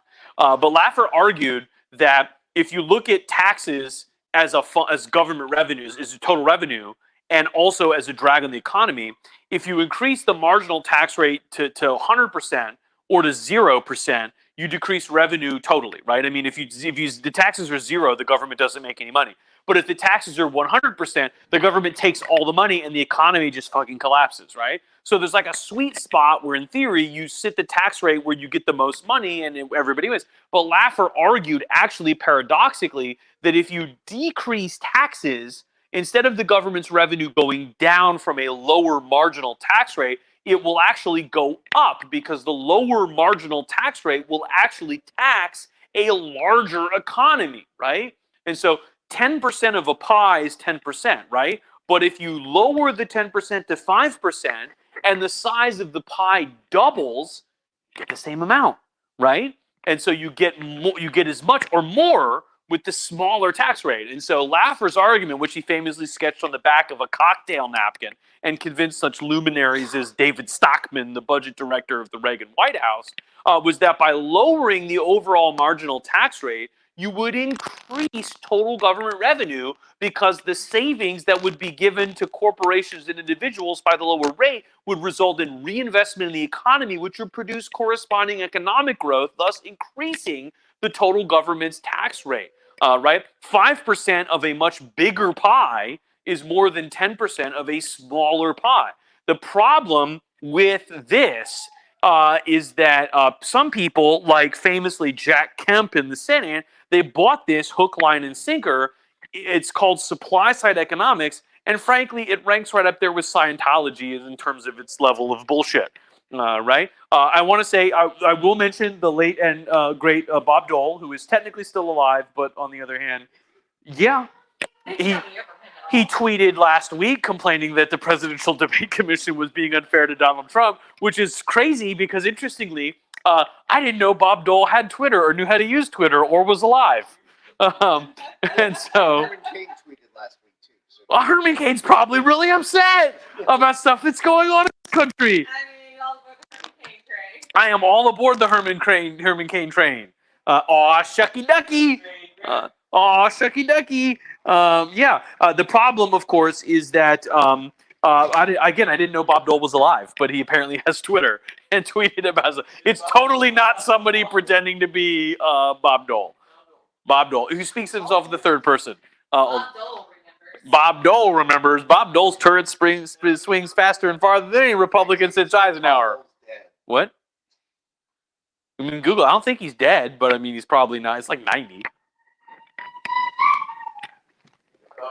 Bob Dole's on Twitter. And so, Bob Dole famously said, he said, a bus full of supply side economists went over. shit, he's 97. Yeah, what did he say? He said a busload of supply side economists fell off a mountain and blew up. What do you call it? Like a good start. Right? And Jack Kemp responded by saying, Bob Dole, they went into Bob Dole's library and it burned down and they saved 2 books. One of them hadn't even been colored yet. So it's like, damn it. I mean, but I didn't know he had Twitter until I saw it on Facebook that he tweeted about. He may Twitter member since October 1st, 2020. He may not know about his Twitter. I don't imagine 97-year-old Bob Dole being like, shit, I got to get on Twitter. I got to get my mentions up so I get follows. Yeah, OnlyFans top 8%. What? You need to slow down, Dave. It's fine. I'm fine. Jameson, anytime you're ready. No, he can't. You don't want to carry him home. He's not getting carried home. He's gonna sleep right here. I'm gonna sleep right there on the couch. I'll be all right. It'll be fine. I'll sleep with Bodie. Bodie's my boy. What's up? Bodie makes his rounds. He's a slut. I believe it. Fang, I let Fang sleep in the bed when Dara's not home, and Fang will not sleep with me. He sleeps where Dara sleeps, and that's it. But Isabella, on the other hand, used to exclusively sleep between Dara's knees, like pinning her to the bed. But now Isabella sleeps with me, and then when I move around a lot in the middle of the night, bites me. So. Well, as soon as I get up for my run, by the time I come out of the bathroom, Bodie is completely laying on my spot. Because it's warm and it smells like you, and he likes it, and so. Yeah, well, I mean, also that. And he also, I want to say, like, when I get hammered on Saturday nights and I take the Tylenol PM so I sleep well, Isabella will then usually on Saturday night go up on the bedside table and start knocking stuff on the floor. We're like, oh, is this some Gatorade? Pff, look at that go on the floor. Oh shit. Yeah, is this or a fucking tapeworm on my pants? Yeah. Yeah, I still don't know whether it was a tapeworm. I still don't know. It might have been ribbon. It might have been a tapeworm. I don't know. It looked fucking disgusting. So, and I flushed it before I realized I probably should have taken a picture of it or whatever. Because the vet was like, did you take a picture? And I'm like, man, it was 4:45. And he was like, yeah. Yeah. So Reagan is president now. All right, did we finish this? Oh, we got one left. Oh, shit, Tiki Michelangelo. Shit. Also, there's a bunch of wet stains on the floor. Just FYI. I don't know. I don't know what it is. I'm not making a mess over here. That's fine. You're going to blame that on me and not your kids. Considering that they're probably still moist, yes. What would it be if it was me? What would I put a glass on the floor? Is it a glass rings? They're pretty big. Yeah. If they are currently wet, my children have not been over there for at least the past hour and 20 minutes. I'm just saying it looks like pee. That's all I'm saying. Okay, It's like well, pee. it's not. I don't. Yeah. She definitely appreciates you saying that online to people that. I mean, do we have a ton of viewers? Do we have more viewers? I don't Who are our viewers? I'm excited. There is my mom. There is Stephanie DeFazio. Uh huh. There is Chris Charles. There's Mhm. Chris Miller, and there's Stephen Conrad. All right. Shout out to all our viewers. Great to have you with us. It's not wine. Wine is an There's one literally in front of you, like directly in front Right, of you. this is- this one? No, well, that one too. That's a stain. That's not A wet. stain. Yeah, from I don't know when. I mocked Yeah. yesterday. No. Go on there and look at it. That is wine. Good That's sir. not wine. Drink, lick it. I don't know. Yeah. It's not wine. It's wine. I got the Rhode Island. Purple. It is purple. All right. Agree to disagree. Agree to disagree. Yeah, many things can cause stains. Alternative stains. How would I have made that stain? I don't know. How would you So- have made that statement? Yeah. No balloon. Yeah, can we take the balloon? What if we take the balloon to the playroom? Okay, we can pop it. I mean, I'll take the balloon. Chris says Jenna just has to get back to your drinks. All right. So, what can we say about Reagan as president? Well, on the one hand, we'll talk about the Cold War, but quickly, Reagan escalated Cold War military spending in an effort to drive the Russians into bankruptcy. And if we had fought the Russians, Reagan's spending would have proved vital because by the end of the Cold War, we were actually a generation ahead of the Russians in terms of our equipment. Right? We had computers, we had advanced radar. We were working on guided missiles. We had armor on the tanks and stuff. That would have been big, but we didn't fight them. And the reason we didn't fight them, you can argue it was Star Wars, the Reagan SDI Strategic Defense Initiative, shoot rockets down with lasers, which is some bullshit. We can't do that today, right?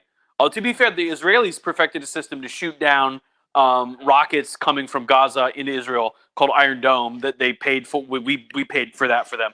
But I mean, that was 2017, right? So, okay. Also, not rockets from space, fucking rockets from Gaza, about 5 miles away. Right. On the other hand, what actually ended the Cold War is the idea that when Reagan met Gorbachev in the 80s, when Gorbachev became General Secretary of the Soviet Union, the Communist Party of the Soviet Union, Gorbachev famously kind of made clear to Reagan that he planned to reform. Hey, go. Shane is going to get your balloon. Go get it.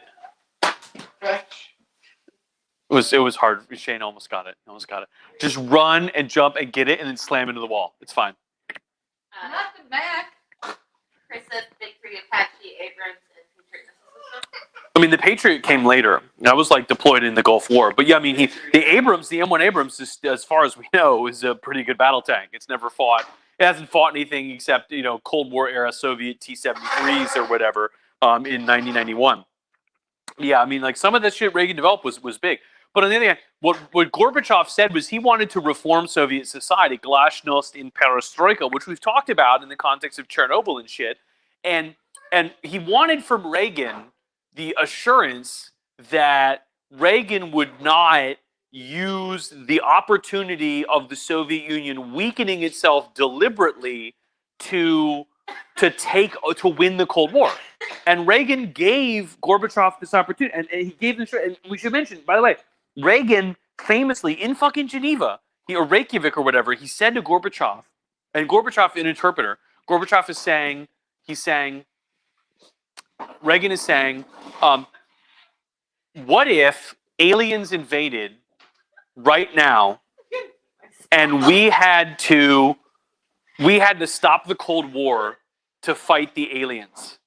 And Gorbachev is like, through the interpreter, is like, what the fuck is the president saying? And the interpreter's like, Comrade General Secretary, he's saying that what if aliens invaded and we had to fight them instead of the Cold War? And Gorbachev was like, the fuck do I say back to this guy? Like, is he for real?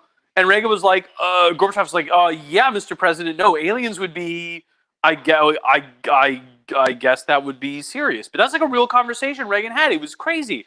But at the same time, Reagan fundamentally believed at the end of the day, he made some joke about like if we could just get ordinary people together, they wouldn't want to do this. And Gorbachev went to his advisors and said, look, I think if we try to reform the Soviet Union and it weakens us, but it makes us better as a country, I don't think Reagan will use this as an opportunity to win. He's not this violent guy, right? He's not this violent guy. And that's true. I mean, at the end of the day, Reagan firmly believed that the worst thing that could happen was a nuclear war. He was ready to do it if he had to, but if the Russians didn't make us, he wasn't going to start one, which I think is telling. Reagan was in the abstract. It was hard for him to imagine about he was bad at empathizing with people in the abstract. But in the specific, he saw Gorbachev, he saw him as a moral man, he saw him as a good leader, he saw him as a guy that wanted the best for his country. And he believed that we should give Gorbachev the chance to make Russia into the kind of country that maybe we didn't need to have a Cold War with, right? We didn't need to have a Cold War with a country governed by a guy like Mikhail Gorbachev, right? And so, I mean, that's, and by the way, fun fact, I get The Economist, the British magazine, and the back cover years ago, newspaper, the back cover years ago, they had a picture of Gorbachev in a car next to the Berlin Wall, shilling for Louis Vuitton bags. And so I guess the Cold War is over if the former general secretary of the Communist Party of the Soviet Union is shilling for Louis Vuitton bags, right? I mean, like, that was, I cut the picture out and I have it somewhere, right? And so on the other hand, domestically, what did Reagan do? Basically, he empowered the conservatives in a way that they had never done. He saved the Republican Party because the Republican Party was in such disarray from Nixon. If she doesn't stop dropping that balloon on the floor, I swear to God, I'm going to go crazy. Sarah, if you want to play with your balloon, go upstairs. Yeah, because she keeps dropping the weight, keeps clicking, and it's really getting on my my nerves. Now! I will admit that I only have one nerve because I also have a child under the age of 10. Yeah. Okay, thank you. No, Sarah, meow. Right meow. Right, do it right now. And so he empowered conservatives by giving them, I mean, Nixon was the president before Reagan, right? I mean, Republican, right? I mean, Reagan, you could be proud of Reagan. He was a good guy, right? But on the other hand, he sort of empowered the various conservative factions in a way that was really kind of ominous, right? Ed Meese, the attorney general, used to give these presentations in the basement of the Congress where he was trying to get Congress to pass anti-obscenity laws, and he used to show porn movies to congressmen. And they would all run down there to go see the porn movies, and, totally, we're not here to look at the porn, we're just here to look at the obscene stuff, or whatever. Ed Meese would get an audience, right? And in fact, a lot of anti-porn feminists lined up alongside Ed Meese's anti-obscenity crusade because they thought porn was exploitative of women. So you get women like Andrea Dworkin who line up with Ed Meese, right? Whereas sex-positive feminists argue that Ed Meese is acting on this retrogressive patriarchal paradigm to try to, sort of limit the freedom that women have, right? And this leads you to the single best moment in the history of the world, a kind of intellectual war between feminists over whether to be sex positive or sex negative, which culminates in a fight about lesbianism, and they call them the lesbian sex wars. It's in Wikipedia, Google it. It's a fight in second wave feminism about whether or not to embrace sex positivity or sex negativity.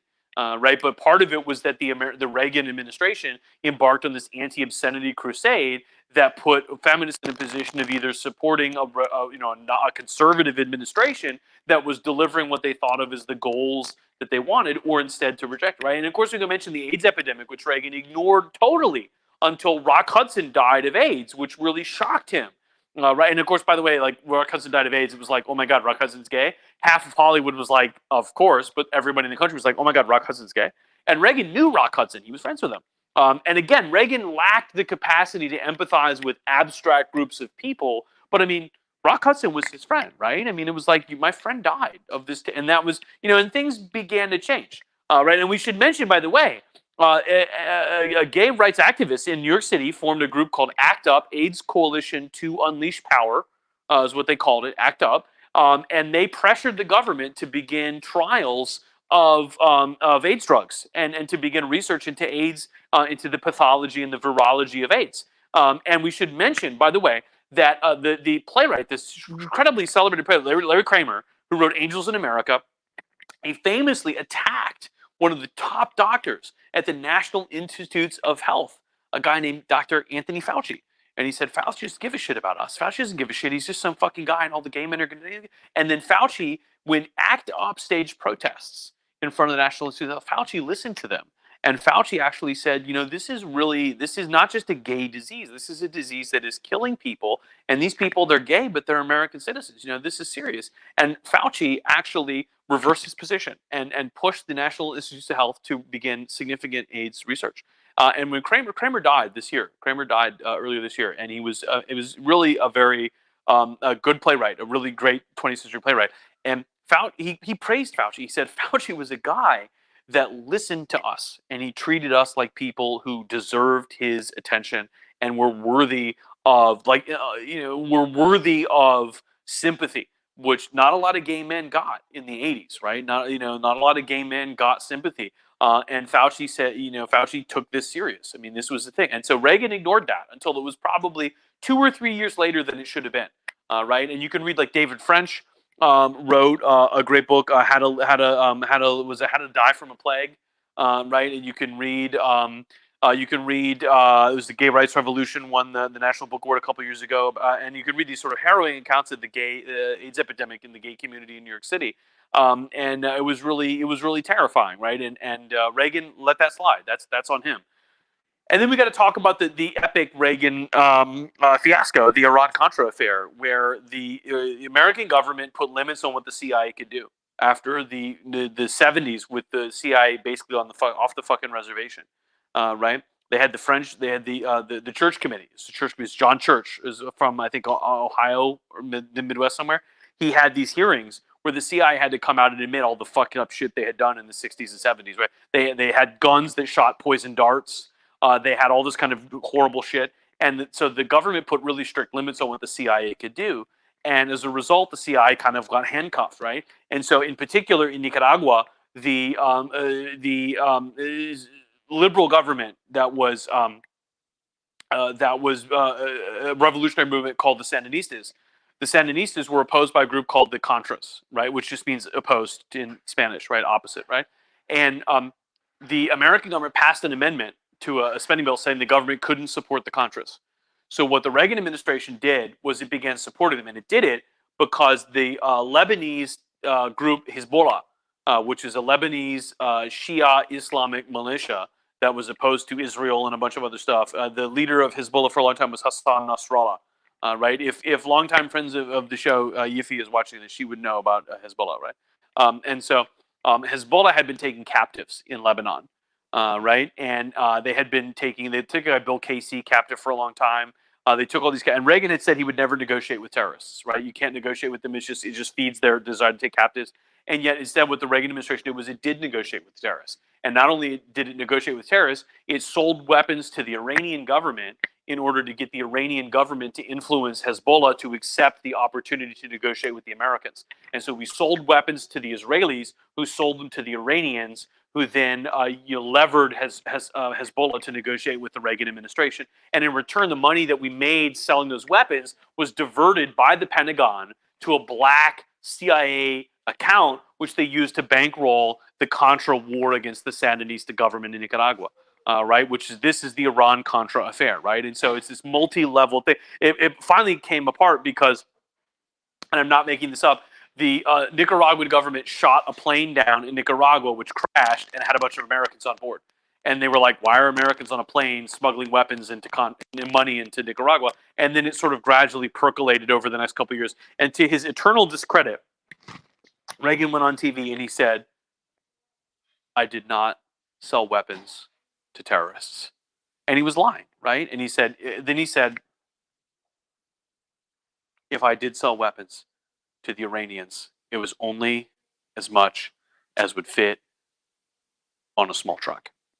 And it was like, I don't know, man, that's a pretty big fucking truck, $200 million worth of weapons or whatever, what the fuck. And Reagan lied. And I have a pretty good book about the Iran-Contra scandal, which calls it the biggest abuse of presidential power in history. And famously, the Marine captain was Oliver North. He testified in front of Congress, and he said, when the president of the United States of America orders you to go up a hill, if you're a Marine, you just go up the hill and you do it. And it was complete bullshit. I mean, you knew the law, motherfucker. You broke it. You go to jail, right? But he made himself the victim. I was just a patriotic American trying to do the right thing. I don't know. And he got acquitted. He's on Fox News now, of course. And some guys, John Poindexter, Secretary of the Navy, he got in trouble, but he died. Right? But Reagan basically, Teflon president, he gave a big speech, and everyone was like, I don't know, Reagan wouldn't do anything bad. And it's like, he negotiated with terrorists, sold weapons to the Iranians, and then used them to fund an illegal war in Nicaragua. What the fuck? But again, he just sort of, right? And we got to mention, by the way, fun fact, Reagan also, he started his 1984 re-election campaign. He won 49. He lost Massachusetts to the District of Columbia. It's Mondale. I think Mondale only won Massachusetts. No, Minnesota. Minnesota? Yeah, Mondale got it. Well, he got his ass kicked. Yeah. And I mean, so I feel sorry for Walter Mondale because it's like, you're a nice guy, but like, I guess apparently, greatest presidential landslide in history. So, yeah. Yeah, well, Carter had signed a treaty that gave the Panama Canal Zone back to the Panamanians, which is like some good shit. We don't need to fucking have a colony. But Reagan said, there's not a Panama Canal. There's an American canal in Panama that we paid for. And he led opposition to the Panama Canal Treaty. And then it passed anyway. It was really one of the great foreign policy triumphs. There were two. Carter got Egypt to sign a treaty recognizing the existence of Israel, Anwar Sadat. And of course, Sadat got his ass shot in Cairo a couple years later because fucking Egyptians hate him because he signed a treaty with the Jews, right? No, well, I mean, don't walk like an Egyptian who negotiates a treaty with Israel in fucking Egypt in the 70s. Right, and then really Carter's two triumphs were the Camp David treaty, where he got Egypt to recognize Israel, and also the Panama Canal Treaty, which was really just. It was good. It was right. But Reagan led up. It was easy because we paid for this canal. It should be our canal, right? It should be our canal. Well, I mean, fucking Nicaragua, and it was Panama. It was Manuel Noriega. Where we backed him. He took over Panama. We backed him until the Bush administration decided that maybe he was going to spill too much of our secrets. So we indicted his ass for drug dealing, and he's in jail in fucking Miami. He's still in jail in Miami because we don't want him to talk. Yeah, because he knows too much shit about how the CIA was allegedly smuggling cocaine from Colombia into Panama and then into Mexico and the United States, which was what we used to make money to pay for the right-wing takeover of. Oh, they made a million movies about it, right? If you like novels, you can go read what the fuck is his name? It's the guy, Don Winslow wrote a great series of novels. It was The Power of the Dog, The Cartel, and The Border. It was a great set of novels about the drug trade in Mexico, which of course in the 70s and 80s they called the Mexican trampoline because they would take the cocaine from Colombia to Panama or Mexico and bounce it on the trampoline into the United States of America. So Reagan, there was this great us versus them. If you were not a communist, you were fine, whatever you did. If you were a communist, you were bad, whatever you did. And so we got in bed with guys like Manuel Noriega, with the fucking Colombians, with the Filipino dictator Franco, the Ferdinand Marcos. His wife Imelda had all the shoes. She had tens of thousands of shoes. And the greatest scene in the Congress's history, late 80s, revolution against Ferdinand Marcos and Imelda Marcos, led by Benito Aquino. He gets assassinated by Ferdinand Marcos. We paid for it. Our Congress voted for the money that Marcos used to kill Benito Aquino. His wife Corazon Aquino wins, overthrows the Marcoses, leads the Philippines to a democracy, and then she brings her ass to the fucking Congress. And she gives a speech, and all the congressmen clap for her, and she's this little Filipino lady in this bright yellow dress, right? And somebody pointed out, some of the dudes that clapping for her voted for the money that the government used to whack her husband, right? But they can't not clap for her because she's democracy and shit, right? And so you can definitely criticize Reagan for this idea that, like, if you're with us, we don't give a shit what you do, right? I mean, fucking Allende and Pinochet in Chile, who tortured people to death. I mean, we don't give a shit about that. Right? What's his name? Francisco Franco in fucking Spain, right? Right? And so you can definitely criticize Reagan for that, right? And yet, at the end of the day, he was willing or able, he didn't care about the negatives, right? I mean, he big picture guy. And we mentioned a few, I guess, other things about Reagan too. Early in his presidency, he got shot John Hinckley shot him when he came out of a public appearance. He shot him in the chest with a .22 caliber pistol, and they didn't know Reagan was hit till they got him in the ambulance. And he was like, I don't feel that great. And they lifted up his jacket, and it was covered in blood. And everybody was. I mean, it's 1981. It was only so long ago that Kennedy got shot, and Bobby Kennedy, Martin Luther King. They put him in the hospital, and he famously said to the surgeons, he could never resist a joke. He said, I sure hope you're all Republicans. And the surgeon actually said to him, Mr. President, we're all Republicans today, which is like, that's a touching thing. And the first thing Reagan said when he woke up and he saw Nancy Reagan, he said, honey, I forgot to duck. Right? Which is like, she burst into tears. She was terrified that he was going to die. And yeah. Are you going to talk about the Psychic Network and? Oh no, we're going to talk about that, Okay. right? And so we should mention the guy that shot Reagan, I think, was John Hinckley, who was obsessed with Jodie Foster. Jodie Foster was a very talented young actress who'd appeared in Martin Scorsese's film Taxi Driver about Robert De Niro playing Travis Bickle, a demented New York guy in the 70s. And he had become obsessed with Jodie Foster's portrayal of a child prostitute. And he thought by killing Reagan, he would win her affection. And we should be fair to Jodie Foster. It's a horrible thing. She was like 15 or some shit, yeah. And she was like 12 when she was in the movie. But she won't talk about it for a long time. I don't think she will talk about it today. And if you interview Jodie Foster, if you're like a journalist, they will tell you, if you bring up that, she will walk out. She will get up and take the mic off, and that's it. Yeah, and she's like, so this guy shot the president. And she's like, I didn't do anything. I'm just a kid. Yeah. And so Hinckley's still in prison, by the way. He's in supervised release. Yeah, he's in supervised. But frankly, whatever. They should have killed him. Yeah, they should have. Whatever. If anybody needs the needle, it's a guy who would do some crazy shit like that, right? I mean, the guy is He's clearly got some mental illness. put him in the mental hospital. He doesn't need to be in supervised release, right? I mean, to be fair, it's Mark David Chapman who shot Lennon keeps getting up for parole, and they keep denying that. And same with Manson. But I the problem with what's that? Did he die? Yeah. Okay. That Hinckley was just out of his mind. I mean, he was nuts. He was this obsessive guy who imagined this whole thing, right? Right, which is why I say clearly there's some mental health. But I mean, don't let him out to live with his mom. I wouldn't want that guy living next to me. He shot somebody. My God. And so we can also mention that Nancy Reagan got terrified after Reagan's shooting that he would die again, and she spent the rest. He would get shot and he would die, and he'd lost like 3/4 of his total blood volume. On the right, because the bullet hit him on the rib, and since it was a .22, it was very low power, and it cracked his rib, and then it flattened into a disc and went up into his chest and tore open a lot of the tissue. So he bled out like a stuck pig. I mean, it was really dangerous. And like I said, he lost like 3/4 of his blood volume. And so what Nancy did was and I'm not making this. It's fine. Everything's fine. She consulted a Hollywood psychic, Joan Quigley. Joan Quigley was her name.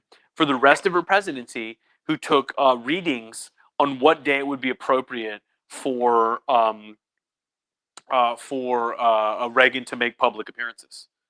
What day it would be appropriate. And I want to say it was Don Regan, who was the chief of staff and then the budget director or something. He got into a fight with Nancy Reagan because she exercised a lot of power in the Reagan White House. She was very careful about the people she surrounded Ronald with. She was very careful about the people that Ronald allowed to be around him because she wanted to make sure that he was with good people who were loyal to him. And so at one point she pulled a power play and she called up Don Regan on the phone, and he was like, "Look, you're the first lady. I don't have to take orders from you." And he hung up on her. And that was she got him fired. The next day Ronald was like, "Look, you can't work for me." And he was like, "This is because I hung up on Nancy." And Reagan was like, "Well, I don't want to get into it." And so he published a tell-all memoir where he said, by the way, I don't know if any of your readers would like to know, but a literal psychic tells Ronald Reagan, the president of the United States of America, when he can make public appearances. And of course, Reagan was like, I don't know anything about it. And Nancy Reagan had to admit it. Joan Quigley was like, I get phone calls from the first lady all the time. And she really did do that. And Nancy Reagan was like, I was just so scared of losing him. And it was like, you call a psychic and you pay her to arrange the president's schedule? What the fuck is this? Right? And so, that was a real thing that happened, right? But people have argued that in as early as the middle of the first term, and really by the second term, Reagan began to show signs of dementia. And eventually, he really did develop very serious dementia. And they argued that by the first term, he had begun to demonstrate it. His son, Ronald Reagan Jr., famously recounts an incident where Reagan didn't recognize him. He came in the Oval Office. He was like a high schooler, and he saw his dad. And Reagan like didn't know who he was. And he was like, "Dad, I'm your son." And Reagan was like, "Oh yeah," or whatever. And he was like, it was very weird. And so, I mean, that was an argument that you could make, was Reagan got really kind of sick in the. And we should mention also my least favorite story about Reagan. In 1984, he actually gave his a campaign announcement speech at the Neshoba County Fair in Mississippi, about 15 minutes from Philadelphia, Mississippi, where the 3 civil rights workers had been found in the dam, which is why I mentioned that 2 hours ago. But he said, he gave a speech about states' rights, and of course Reagan was like, "Well, I just meant that states should be free to determine their own," and everybody was like, "Come on, motherfucker! Like, if you're in America and you say states' rights, you don't mean that. You mean segregation. You mean, and I mean, you know what you mean." And Reagan was always like, "Oh, I don't know, whatever." And so, I mean, Reagan is a complicated guy to assess, in the sense that he's so foundational to our politics in the 80s and 90s, where the Republicans simply wouldn't exist. The Reagan Revolution was what made the Republican Party what it is for most of the time that I have been alive. On the other hand, Reagan also presided over massive cuts in social spending in the United States. He closed mental institutions. He cut spending for everything except the military. He won the Cold War, but he also left the country with a kind of crazy fiscal system, low taxes, a huge deficit that's never gone away, right? And a caricature of Ronald Reagan, not the real man, but a caricature, has become the sort of lodestar for the Republicans until 2016. Where they basically revered Reagan without understanding him. It's sort of like a Christian who follows the Bible, but not the real Bible, but what they imagine it to be, right? And guys like, Newt Gingrich was elected during Reagan's time in office, and that's how he became the Speaker of the House. And dozens of people who would run for president or the Senate or Congress, Republicans, would say, Michelle Bachmann said that she started as a Democrat, and when she switched when she heard Reagan speak in 1980, right? She switched parties and became, an ultra conservative when she heard Reagan talk. And so you cannot untangle Reagan's administration from the history of the 20th century, late 20th century Republican Party. And he ended the Cold War in unbelievable. The Cold War ended without a shot being fired between the United States of America and Russia. Billions of people could have died if a nuclear exchange had occurred. And yet, we allowed the Russians to reform their society and create something that wasn't a totalitarian dictatorship without threatening them with the specter of nuclear annihilation. And it worked. The peaceful reunification of East and West Germany under Chancellor Helmut Kohl in the 90s, that was an unimaginable thing for most of the Cold War. And it happened under George H.W. Bush, who skillfully managed to assure the Russians that they could reduce their power without necessarily becoming sort of victims in that way, right? And it didn't work out, of course. Yegor Gaidar in the 90s, fucked the Soviet economy up, and we ended up with Vladimir Putin and the fucking drunk Boris Yeltsin wandering around with no shirt on in Washington, D.C. in the mid-90s. So whatever, Russia is Russia. But Putin the equivalent of Bush former head of the intelligence agency? I mean, no, because Putin is a guy with literally no moral fiber, and Bush was like a decent human being who cared about his fellow man. And I mean, Putin is the worst person alive at this moment, other than maybe Kim Jong-un. Yeah. But Putin exists because in the 90s, Yegor Gaidar and other Russians tried to privatize the Russian economy and make Russian living standards better, and they failed. And so Putin was able to come along and be like, are you really better off than you were in the 1980s? Is the Soviet Union so bad that he's gone? No, your life was better. America was afraid. And I mean, dumbass Russians believe it, right? They eat that shit up. Why not long for a time when you were repressed by the secret police, but other people were scared of you, right? And so Reagan is, personally, you can like the guy, while at the same time arguing that he institutionalized a set of policies in the Republican Party that are terribly destructive, right? I mean, the idea that you could just cut taxes to increase revenue, the Republicans have never let that go, even though it's so patently wrong, it's unbelievable, right? The idea that deficits, Dick Cheney said Reagan-proof deficits didn't matter, which is a smart way of saying deficits only matter when Democrats are in power, right? They only matter when we can use them as a weapon against Democratic spending, right? And so it's complicated, right? But at the end of the day, I think Reagan was a guy who imagined a perfect version of himself and then played that person until he was elected to the presidency twice, right? Even though at the end of the day, there wasn't really anybody there, right? There wasn't really any, and you mentioned, by the way, Nancy Reagan took part in her big thing. Melania Trump's big thing is be best, right? Don't be a dick to people online other than my husband, who I can't control, or my husband's followers who are racist or whatever, right? The Nazis and shit, right? But Nancy Reagan's big thing was say no to drugs, right? And it reframed the entire problem of drugs in America as just, if you're a person, just don't do them, right? Like, just when someone offers you drugs, say no. And of course the implication being, if you say yes, I guess you're just a shitty person, right? Like, I guess you just failed as a human, right? And I can tell you, as a person who went through the Say No to Drugs campaign in the early 80s, nobody really took it that seriously because it was so patently ridiculous. And yet that was, in a way, the kind of epitome of the Reagan Revolution. Is just like, good people are good, bad people are bad, and like, what are you going to do, right? And I guess the lazy people who are Democrats and like brown people and black people and whatever, were just, what can you do about those people? And Reagan displayed a shocking lack of empathy to the people who his policies hurt. Unless, of course, they were identified as individuals, in which case he was shockingly sympathetic. He apparently had the staff in the White House mail personal money to people who wrote him letters. But at the same time, he was unable to conceive of the fact that, like, cutting Medicare spending would hurt people, low-income people, right? Okay. So anyway, I mean, it's now 2 hours. Are we gonna? Yeah, I'm gonna wrap it up. You got just a little bit left of your. Yeah, we're gonna do a little shot here. Yeah. Any final questions about Reagan? Not a whole lot of questions. No, it's a quiet night. Thank you, Tiki Michelangelo. Oh. Which, unfortunately, is part of the Bush administration on the Say No to Drugs campaign. I mean, when I was in elementary school, we got cassette tapes with an upbeat pop song by some guy they paid. It was like, "Say no to drugs." And we were like, we're for, I remember the cartoon, like the afternoon after school cartoon with all of the characters and George and Martha. Barbara. Bush. No. You remember that? I'm gonna find that for you. We'll find it. All right, No. we'll wrap it up. Say goodnight. I mean, yeah. So, I mean, at the end of the day, Reagan, man, I don't know.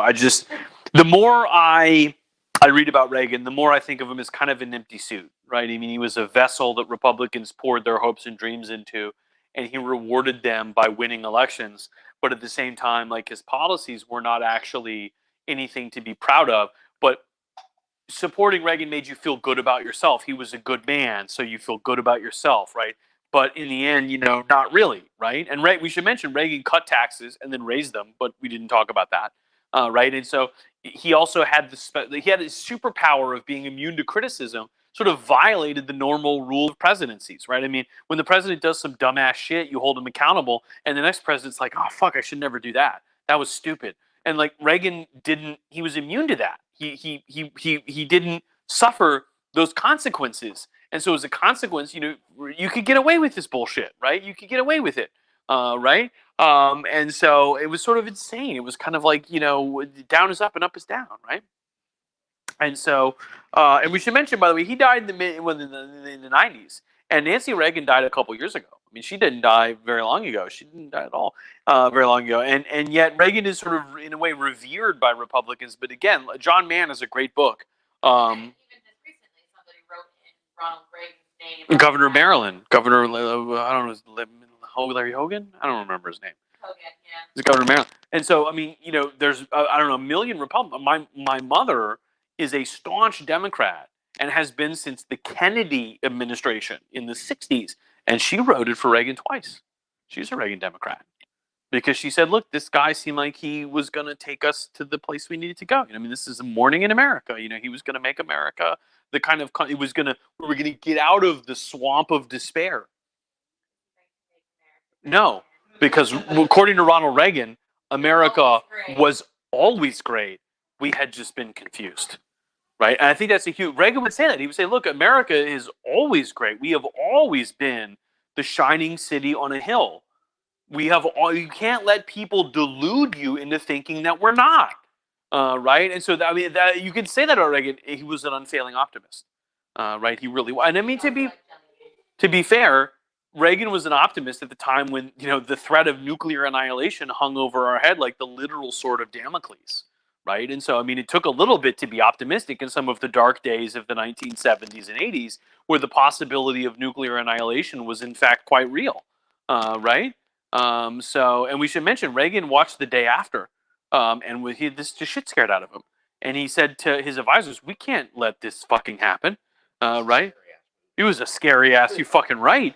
And go watch it. It's that shit is scary as fuck, right? Go watch my favorite Cold War movie is Red Dawn. Go watch Red Dawn and go watch The Day After and look at how different they are, right? Look at the Red Dawn envisions the struggle against communism as not something we wanted, but something we had, and it had to be overcome. And heroism was found, not sought, but found, right? And The Day After views it as like a completely stupid tragedy, right? I mean, like, this was something that we never should have done, and we did it, and look, millions of people are dead. And Reagan got the shit scared out of him about it, and that was part of what led him to go to Reykjavik with Gorbachev and say, like, we can never actually have a nuclear war. Like, I mean, we are the two people that would do it, and we can never agree to do this. It's fucking insane, right? And so you can say that was what led Reagan to think, like, we have to pursue a strategy that will keep the Russians from thinking we're weak, but at the same time convince them that maybe we can move towards peace. I don't like you, but you don't like me, but like we can't annihilate each other. The cost of that is too high, right? And arguably the greatest legacy of Ronald Reagan is to provide the Russians that opportunity.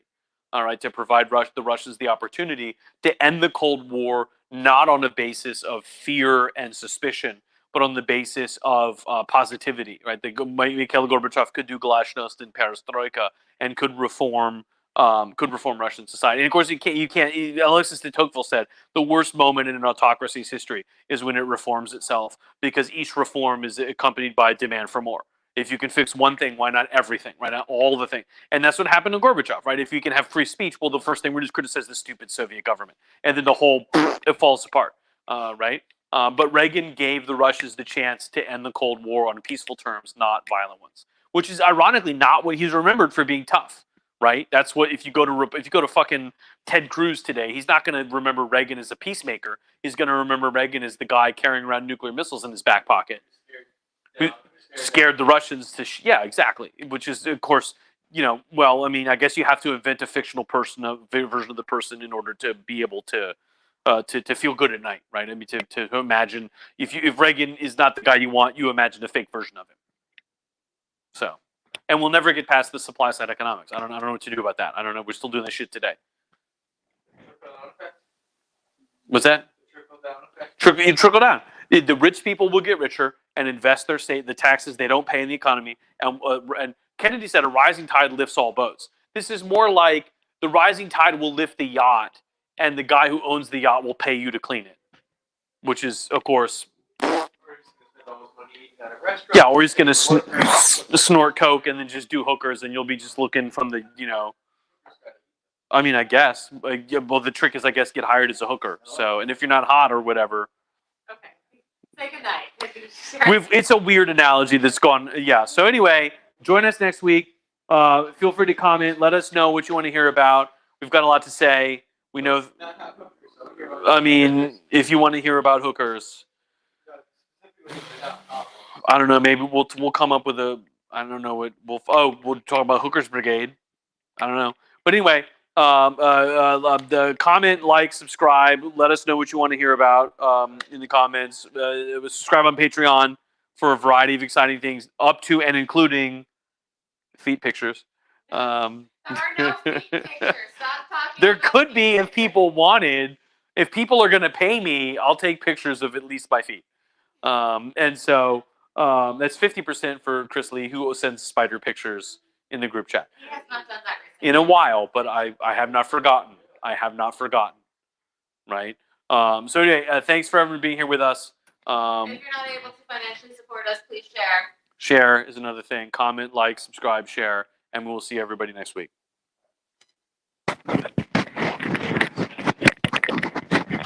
Must